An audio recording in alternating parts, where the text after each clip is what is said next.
Eh bien, merci Madame Boyer, mes chers collègues. Je tiens à remercier d'abord l'ensemble des personnes que nous avons eu l'occasion d'auditionner dans le cadre de ce rapport qui a duré effectivement presque un an. Je tiens pour ma part à remercier en particulier Marina Mesure, qui, en plus d'être députée européenne, est rapporteure fictive sur la réforme du marché au Parlement européen pour le groupe La Gauche. Je tiens à remercier Anne de Bréjas, économiste notamment de l'énergie, et je fais mien leur discours en particulier sur ce sujet-là. Je remercie également évidemment Monsieur Marcelot qui nous a accompagnés tous ces mois, et mes collaborateurs, Romain Prélot et Anaïs de Saint-Martin.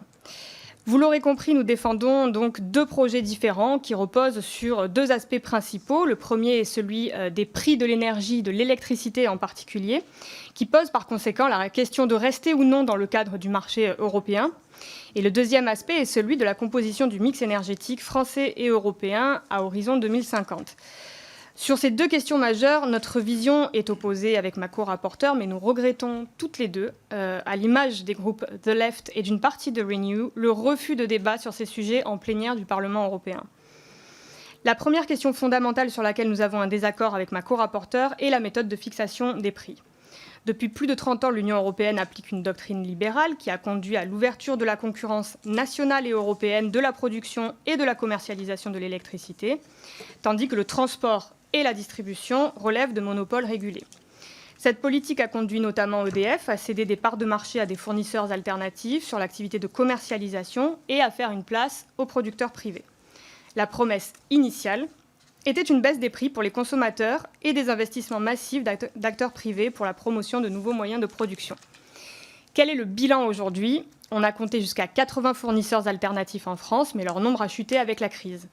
À ce jour, 44% du volume d'électricité est vendu par ces fournisseurs et 15% du parc de production est exploité par des acteurs privés.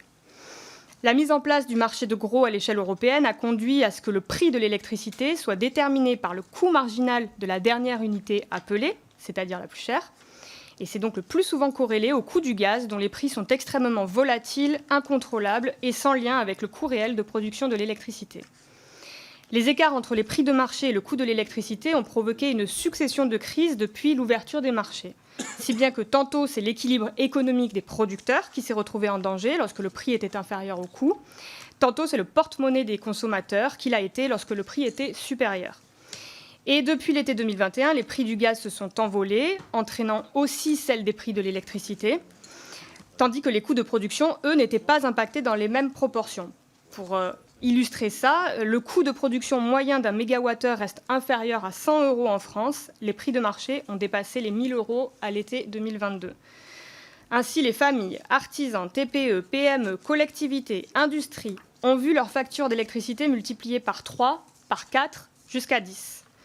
Du côté de l'offre, très peu d'acteurs privés sont réellement intéressés pour investir dans le secteur de la production d'électricité puisque les revenus sont rendus incertains par le fonctionnement des marchés. Au-delà du marché de l'électricité, d'ailleurs, les seuls à avoir tiré profit des règles libérales et de la très timide taxation des superprofits sont les grandes entreprises, comme Total, qui a vu ses profits augmenter de 41% en 2022 par l'exploitation de ressources fossiles et par les bénéfices tirés de la guerre en Ukraine. Lorsque nous avons auditionné la Commission durant notre déplacement à Bruxelles au mois de septembre, l'unique solution envisagée est le renforcement du marché, sans jamais de bilan tiré des échecs du marché. Or, le marché est incapable de proposer des prix de l'électricité qui assurent une stabilité de la rémunération pour les producteurs et de la tarification pour les consommateurs. La triple contrainte pour une lecture transparente des prix, pour un recouvrement des coûts de production et pour une équité de traitement dans l'accès à un bien essentiel ne peut être respectée que par la mise en place de tarifs réglementés pour tous les consommateurs. Or, la fixation des tarifs est un outil de politique publique qui doit répondre à des attentes politiques, écologiques et sociales. Évidemment, la mise en place d'une grille tarifaire basée sur les coûts de production implique de se passer des fournisseurs qui pratiquent l'achat et la revente d'électricité, souvent au détriment des consommateurs. C'est pourquoi je porte dans ce rapport la position d'une sortie de marché et de la concurrence pour confier l'exploitation du système électrique français à un acteur public centralisé. En fait, l'exploitation du système électrique nécessite de définir le niveau de production de chaque centrale à chaque heure de manière à minimiser les coûts d'exploitation de l'ensemble du parc européen dans la logique de l'élaboration du programme d'appel. Il est indispensable de donner aux investisseurs une visibilité sur la rémunération des centrales sur l'ensemble de leur durée de vie.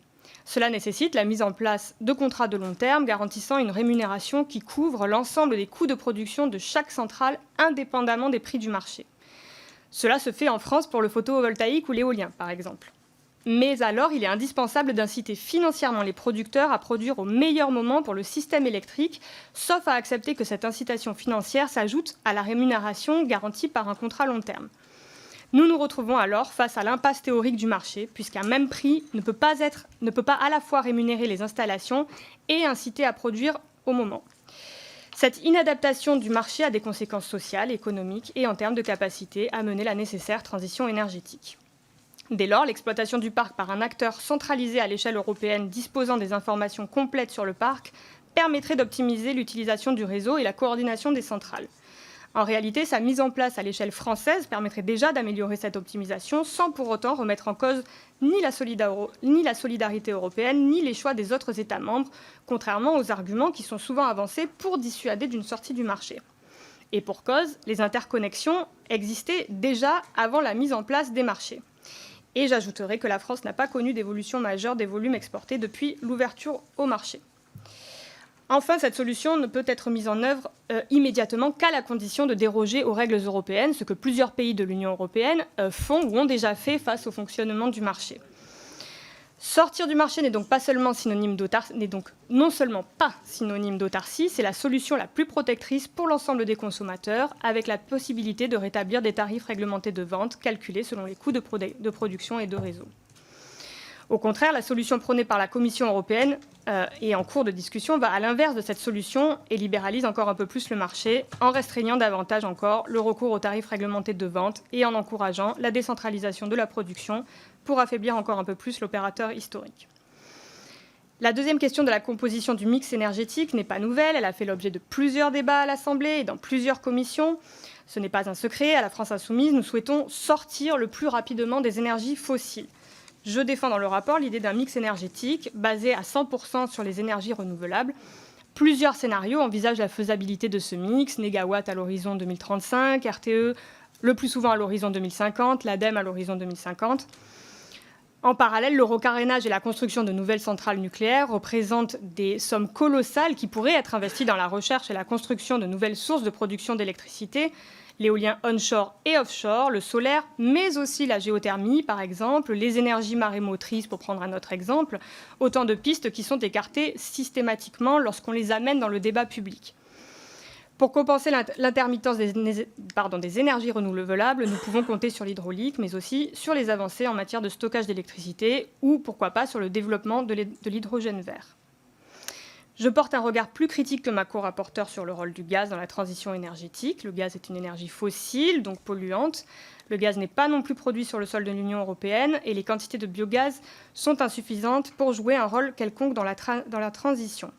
Je tiens également à préciser que lors d'un déplacement que j'ai effectué aux États-Unis, j'ai rencontré diverses associations, diverses ONG dans le domaine des énergies renouvelables. Et ce qui revient, c'est la critique du fait que le gaz est le plus souvent issu du gaz de schiste. Et ce gaz de schiste est extrêmement polluant et dangereux pour la santé de ceux qui l'extraient. Le taux de cancer à Freeport, au Texas, est par exemple 2 fois plus élevé que dans le reste de l'État. L'Europe ne peut pas prétendre lutter contre le changement climatique et la protection des droits, se tourner vers de nouvelles formes d'énergie verte et ignorer les problématiques que pose l'extraction du gaz de schiste. En conclusion, sortir le système électrique français de la concurrence est possible et nécessaire pour protéger l'économie européenne, l'économie française et enclencher les investissements à la transition énergétique entravés par la logique de marché. On peut et il faut apporter une réponse claire au dysfonctionnement du marché, refonder un pôle public de l'électricité, seul capable de répondre aux enjeux économiques, écologiques et sociaux. Je vous remercie. Merci beaucoup à toutes les deux pour votre présentation.